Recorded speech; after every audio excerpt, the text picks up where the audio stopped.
মাধ্যমে আরও কিছু কৃষক যাতে উপকৃত হয় ইমরান ভাই, আমি সেই কাজটাই করতে চাই। আপনি একটু জোরে বলবেন যেন আমরা শুনতে পারি আর কি।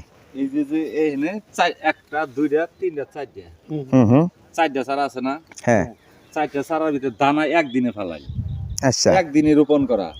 আচ্ছা এটা বেগুন জোয়ারায় পড়ছে, আচ্ছা। এটা ফলায় পড়ছে। এটা বাড়লনের কারণটা কি? না, এটা তো ব্যাপার, এটা না বাড়ার কারণ কি? এটা না একদিনের চারা, এটাও কিন্তু একসঙ্গে ছোট চারা। মানে তিনটে চারা প্রায় কাছাকাছি, কিন্তু একটা চারা বসে গেছে একবারে। কোনো চিহ্ন নেই, মানে ওই হপায় বাচ্চা। এখনো বাচ্চা মনে হচ্ছে। এটার কারণটা হলো আমি আপনার বুঝাই দিই। যেমন এই যে জিনিসটা আছে, একটা পোক আছে এই সাথে, এই যে ছায়ের মতো উঠতে আছে এই পোকটা। যদি বেগুনের পাতা দেন যে নিচ দিকে মুড়াই রয়েছে, বুঝবেন যে এটার ভিতর পোকের অভাব নাই। আচ্ছা। এই সাথে এই যে পোকটা উঠতে আছে, খেয়াল রাখবেন। এটা তো আছে এই সাথে, হ্যাঁ, ছোট ছোট পোকা উঠতেছে। এটা যাচ্ছে মনে হয় পাতাটা নিচ দিক মুড়াই না থাকলে বুঝবেন যে আস্তে আস্তে রসটা খাইয়া গাছটা বাদ করে দিতেছে। এটা আপনার ওই উনানি মশা পোক যেটা, এটা ছোটান লাগবো, আপনি পোক খেতান লাগবো।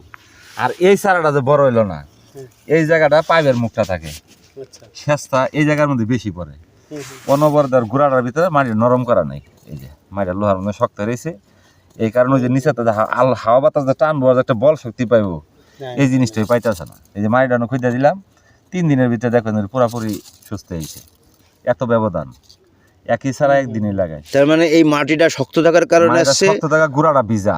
আচ্ছা আচ্ছা। ওই যে খাবারটা টানবার, খাবারটা টানবার না পারে, ওর ক্ষতিটাই বেশি হইতেছে। নাইট্রোজেন পাচ্ছে না সে যথাযথ। এটাই এই বেগুন গাছ মরার কারণে, অক্সিজেনও পাচ্ছে না। যে কটা বেগুনের চারা থাকবে ওই কটাই থাকবে। আপনি সেচ দিবেন দেন, যে সময় মাটিটা আপনার শুকনো শুকনো অবস্থায় যাবো, গুড়া নরম করে দিবেন, বেগুনের চারা অটোমেটিক ওই সাইডে চারা দেয়।